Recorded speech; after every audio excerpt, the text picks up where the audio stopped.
2025 সালে যে সকল ছাত্রছাত্রীরা উচ্চ মাধ্যমিক পরীক্ষা দিতে চলেছ, তোমাদের প্রত্যেকের জন্য নিয়ে চলে এলাম বাংলা বিষয়ে একটি চূড়ান্ত গুরুত্বপূর্ণ নমুনা প্রশ্নপত্র ও সাথে তার উত্তর। এই প্রশ্নপত্রে থাকা প্রতিটা বড় প্রশ্ন সামনের টেস্ট ও ফাইনাল পরীক্ষার জন্য ভীষণ গুরুত্বপূর্ণ। কাজেই প্রথম থেকে সম্পূর্ণ প্রশ্নপত্রটি দেখে নাও এবং প্রশ্নপত্রে থাকা সমস্ত বড় প্রশ্নগুলো খুব ভালো করে পড়ে নেবে। একের দাগে বলা হচ্ছে সঠিক বিকল্পটি নির্বাচন করো।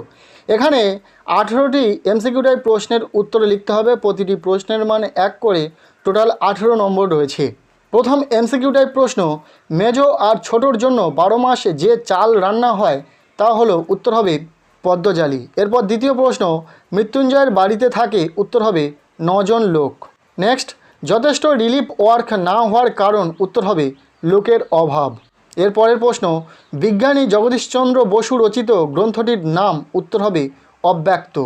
এরপর 1.5 দাগের প্রশ্ন, বড় বউ ভাবতে চেষ্টা করে, উত্তর হবে তখনও চাঁদ সূর্য উঠবে কিনা। এর পরের প্রশ্ন, এ জগৎ, উত্তর হবে স্বপ্ন নয়। 1.7 দাগের প্রশ্ন, দেহ চায়, উত্তর হবে সবুজ বাগান। 1.8 দাগের প্রশ্ন, সে নামলো, উত্তর হবে নদীর তীক্ষ্ণ শীতল ঢেউয়ে। এরপর 1.9 দাগের প্রশ্ন, ধোঁয়ার বঙ্কিম নিঃশ্বাস ঘুরে ফিরে আসে, উত্তর হবে শীতের দুঃস্বপ্নের মতো। নেক্সট 1.10 দাগের প্রশ্ন, তার নাকি দারুণ বক্স অফিস, উত্তর হবে হাসির নাটকের। এরপর 1.11 দাগের প্রশ্ন, শাহজাহান নাটকটির রচয়িতা, উত্তর হবে দ্বিজেন্দ্রলাল রায়। পরের প্রশ্ন 1.12 দাগে, কেন্দ্রীয় স্বরধ্বনির দৃষ্টান্ত হলো, উত্তর হবে আ। 1.13 দাগের প্রশ্ন, ব্যাবিলন বিখ্যাত ছিল যে কারণে, উত্তর হবে শূন্য উদ্যান। নেক্সট 1.13 অথবা দিয়ে প্রশ্ন, বলি কান্ধারি গুরু নানককে বলেছিলেন, উত্তর হবে কাফের। এরপর 1.14 দাগের প্রশ্ন, তুমি নির্মল করো মঙ্গল করে গানটির রচয়িতা, উত্তর হবে রজনীকান্ত সেন। 1.15 দাগের প্রশ্ন, মনে আঘাত পেলে মৃত্যুঞ্জয়ের, উত্তর হবে শরীরে তার প্রতিক্রিয়া হয়। 1.16 দাগের প্রশ্ন, ভারতীয় ফুটবলের ইতিহাসে চিরস্মরণীয় ব্যক্তিত্ব, উত্তর হবে নগেন্দ্র প্রসাদ সর্বাধিকারী। নেক্সট 1.17 দাগের প্রশ্ন, ল ধ্বনিটি, উত্তর হবে পার্শ্বিক ধ্বনি। এরপর 1.18 দাগের প্রশ্ন, ভিড় সরে তাকে পথ দিল বুড়িকে। এই ছিল 1 দাগ থেকে 18টি এমসিকিউ টাইপ প্রশ্ন, যার উত্তর সহ আলোচনা করে দিলাম। এরপর আমরা দেখে নেব প্রশ্নপত্রে থাকা 2 দাগ, যেখানে বলা হচ্ছে অনধিক 20টি শব্দে প্রশ্নগুলির উত্তর দাও। অর্থাৎ এখানে 12টি এমসিকিউ টাইপ প্রশ্নের উত্তরে লিখতে হবে। প্রতিটি প্রশ্নের মান 1 করে, টোটাল 12 নম্বর রয়েছে। প্রথম প্রশ্ন, তাকে বড় উতলা করে, কাকে কি বড় উতলা করে। দ্বিতীয় প্রশ্ন, পৌষে বাদলা সম্পর্কে গ্রামের ডাক পুরুষের পুরনো বচনে কি বলা আছে। নেক্সট প্রশ্ন, সুন্দর বাদামি হরিণ চিতা বাঘিনীর হাত থেকে বাঁচতে কোন কোন বনে ঘুরেছিল। 2.4 দাগের প্রশ্ন, ধোঁয়ার বঙ্কিম নিঃশ্বাস বলতে কি বোঝানো হয়েছে। 2.5 দাগের প্রশ্ন, বহুদিন জঙ্গলে যায়নি, জঙ্গলে না যাওয়ার ফলে কি হয়েছে। 2.6 দাগের প্রশ্ন, এখন যদি না থাকি বলতে কার পাশে কখন না থাকার কথা বলা হয়েছে। এখানে থাকা প্রতিটা প্রশ্ন গুরুত্বপূর্ণ, কাজেই প্রতিটা প্রশ্নের উত্তর রেডি করে খুব ভালো করে পড়ে নেবে। আর বাংলা বিষয়ে এই প্রশ্নপত্রে থাকা প্রতিটা বড় প্রশ্ন ভীষণ গুরুত্বপূর্ণ, পরীক্ষাতে আসার মতো প্রশ্ন।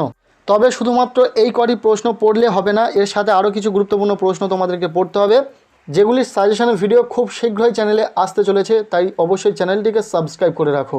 নেক্সট 2.7 দাগের প্রশ্ন, বিভাব নাটকে অমর গাঙ্গুলি কোন নাট্যদলের সঙ্গে যুক্ত ছিলেন। এর অথবা দিয়ে প্রশ্ন, তাতে বয়সটা বোঝা যায় না, কার বয়স কেন বোঝা যায় না।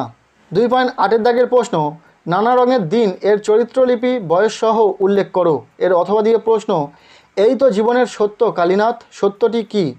2.9 দাগের প্রশ্ন, আমি কৌতূহলী হয়ে উঠি, বক্তা কোন বিষয়ে কৌতূহলী হন। এর অথবা দিয়ে প্রশ্ন, লিমা কি। 2.10 দাগের প্রশ্ন, মুন্ডুমাল শব্দ কি, এর সাথে উদাহরণ দাও। এরপর 2.11 দাগের প্রশ্ন।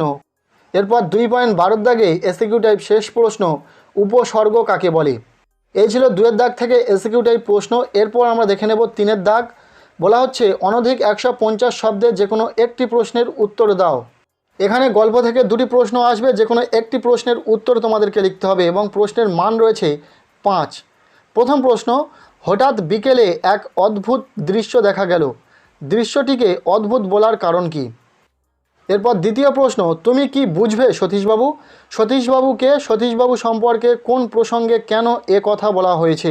এই দুটি প্রশ্ন ভীষণ গুরুত্বপূর্ণ, খুব ভালো করে পড়বে। এরপর আমরা দেখে নেব প্রশ্নপত্রে থাকা 4-এর দাগ, যেখানে বলা হচ্ছে অনধিক 150 শব্দে যে কোনো একটি প্রশ্নের উত্তর দাও।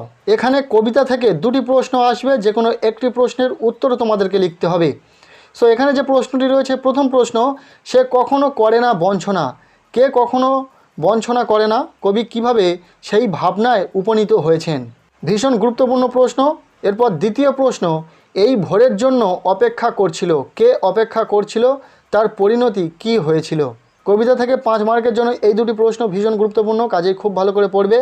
এরপর 5-এর দাগ, যেখানে বলা হচ্ছে অনধিক 150 শব্দে যে কোনো একটি প্রশ্নের উত্তর দাও। এখানে 5 মার্কের জন্য নাটক থেকে দুটি প্রশ্ন আসবে, যে কোনো একটি প্রশ্নের উত্তর লিখতে হবে। বিভাব নাটক থেকে একটি প্রশ্ন এবং নানান রঙের দিন নাটক থেকে একটি প্রশ্ন।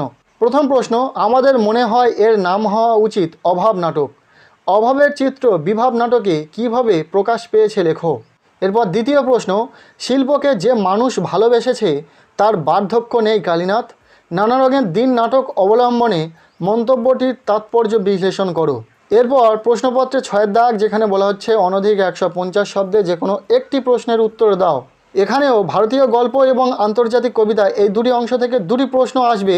5 মার্কের বড় প্রশ্ন হিসাবে তোমাদেরকে যে কোনো একটি প্রশ্নের উত্তর লিখতে হবে। সো এখানে যে দুটি প্রশ্ন রয়েছে, প্রথম প্রশ্ন, ঠিক হলো ট্রেনটাকে থামানো হবে। কোন ট্রেনের কথা বলা হয়েছে? সেটি কিভাবে থামানো হয়েছিল? এরপর দ্বিতীয় প্রশ্ন, বইয়ে লেখে রাজার নাম। রাজারা কি পাথর ঘাড়ে করে আনতো? কারা কেন পাথর ঘাড়ে করে এনেছিল? সো এই দুটি প্রশ্ন ইম্পর্টেন্ট রয়েছে, খুব ভালো করে পড়বে। এরপর দেখে নেব 7-এর দাগ, যেখানে বলা হচ্ছে অনধিক 150 শব্দে যে কোনো একটি প্রশ্নের উত্তর দাও। এখানে আমার বাংলা থেকে দুটি প্রশ্ন আসবে, যে কোনো একটি প্রশ্নের উত্তর তোমাদেরকে লিখতে হবে 5 মার্কের বড় প্রশ্ন হিসাবে। প্রথম প্রশ্ন, জেলখানাটা পাহাড়ের 3 তলা সমান একটা হাঁটুর ওপর। কোন জেলখানা? সেখানে সাধারণ কয়েদিদের উপর কীরকম অত্যাচার করা হতো? ভীষণ গুরুত্বপূর্ণ প্রশ্ন, খুব ভালো করে পড়বে। এরপর দ্বিতীয় প্রশ্ন, আর এক রকমের প্রথা আছে, নানকার প্রথা। নানকার প্রজাদের অবস্থা কেমন ছিল? তারপরে তাদের অবস্থার কি পরিবর্তন হয়েছিল? আমার বাংলা থেকে এই দুটি প্রশ্ন খুব ভালো করে পড়বে। এরপর 8-এর দাগে বলা হচ্ছে অনধিক 150 শব্দে যে কোনো একটি প্রশ্নের উত্তর দাও। এখানে ভাষা থেকে পরীক্ষাতে দুটি প্রশ্ন আসবে, যে কোনো একটি প্রশ্নের উত্তর লিখতে হবে এবং প্রশ্নের মান রয়েছে 5। প্রথম প্রশ্ন, গঠনগত দিক থেকে বাক্য কয় প্রকার? যে কোনো 2 ধরনের বাক্য সম্পর্কে আলোচনা করো। ভীষণ গুরুত্বপূর্ণ একটি প্রশ্ন, খুব ভালো করে পড়বে। এরপর দ্বিতীয় প্রশ্ন, শব্দার্থ পরিবর্তনের ধারাগুলি সংক্ষেপে আলোচনা করো। ভাষা থেকে এই দুটি প্রশ্ন অত্যন্ত গুরুত্ব সহকারে পড়ে রাখবে। এরপর প্রশ্নপত্রের 9-এর দাগ, যেখানে বলা হচ্ছে অনধিক 150 শব্দে যে কোনো দুটি প্রশ্নের উত্তর দাও। শিল্প সাহিত্য সংস্কৃতি থেকে এখানে প্রশ্ন সংখ্যা থাকবে 4টি, যে কোনো দুটি প্রশ্নের উত্তর লিখতে হবে এবং প্রতিটি প্রশ্নের মান রয়েছে 5। সো এখানে টোটাল 10 নম্বর রয়েছে। প্রথম প্রশ্ন, বাংলা চিত্রকলার ইতিহাসে রামকিঙ্কর বেইজের অবদান আলোচনা করো। দ্বিতীয় প্রশ্ন, বাংলার বিজ্ঞান চর্চার ইতিহাসে জগদীশচন্দ্র বসুর অবদান আলোচনা করো। তৃতীয় প্রশ্ন, বাংলা চলচ্চিত্রের ইতিহাসে মৃণাল সেনের অবদান আলোচনা করো। এরপর 4 নম্বর প্রশ্ন, রামায়ণে বর্ণিত কাহিনী অনুসারে দাবা খেলার স্রষ্টাকে। এই খেলায় বাঙালির সাফল্যের সংক্ষিপ্ত পরিচয় দাও। এরপর 10-এর দাগ, যেখানে বলা হচ্ছে নিম্নলিখিত যে কোনো একটি বিষয় নির্বাচন করে নির্দেশ অনুসারে কম বেশি 400 শব্দের মধ্যে একটি প্রবন্ধ রচনা করো। পরীক্ষাতে একটি রচনা লিখতে হবে, অপশান থাকবে 4টি, যে কোনো একটি রচনা তোমাদেরকে লিখতে হবে এবং এর মান থাকবে 10। সো প্রথম যে প্রশ্নটি এখানে রয়েছে দেখতে পাচ্ছ, নিম্নে প্রদত্ত মানস মানচিত্র অবলম্বনে একটি প্রবন্ধ রচনা করো, বিষয় ছাত্র জীবন। দ্বিতীয়, প্রদত্ত অনুচ্ছেদটিকে প্রস্তাবনা বা ভূমিকা স্বরূপ গ্রহণ পরিণতি দানের মাধ্যমে একটি পূর্ণাঙ্গ প্রবন্ধ রচনা করো, বিষয় সংস্কৃতি। এরপর 3 নম্বর প্রশ্ন, প্রতিপক্ষের যুক্তির অসারতা প্রমাণ করে সপক্ষে যুক্তিক্রম বিন্যাস করে প্রবন্ধ রচনা করো, বিষয় পরীক্ষায় প্রাপ্ত নম্বর সাফল্যের একমাত্র মাপকাঠি নয়। এরপর 4 নম্বর প্রশ্ন, প্রদত্ত সূত্র ও তথ্য অবলম্বনে একটি প্রবন্ধ রচনা করো, বিষয় জীবনানন্দ দাশ। এই ছিল বাংলা বিষয়ে একটি সম্পূর্ণ নমুনা প্রশ্নপত্র, যেটা তোমাদের সাথে শেয়ার করে নিলাম। এই ভিডিওতে বলা প্রতিটা বড় প্রশ্ন পরীক্ষার জন্য ভীষণ গুরুত্বপূর্ণ, পরীক্ষাতে আসার মতো প্রশ্ন, কাজেই সামনের টেস্ট ও ফাইনাল পরীক্ষার জন্য প্রতিটা বড় প্রশ্ন খুব ভালো করে পড়ে রাখবে। আমাদের এই চ্যানেলে নতুন হয়ে থাকলে অবশ্যই চ্যানেলটিকে সাবস্ক্রাইব করে রাখবে এবং ভিডিওটি বন্ধুদের সাথে প্রচুর শেয়ার করে দেবে।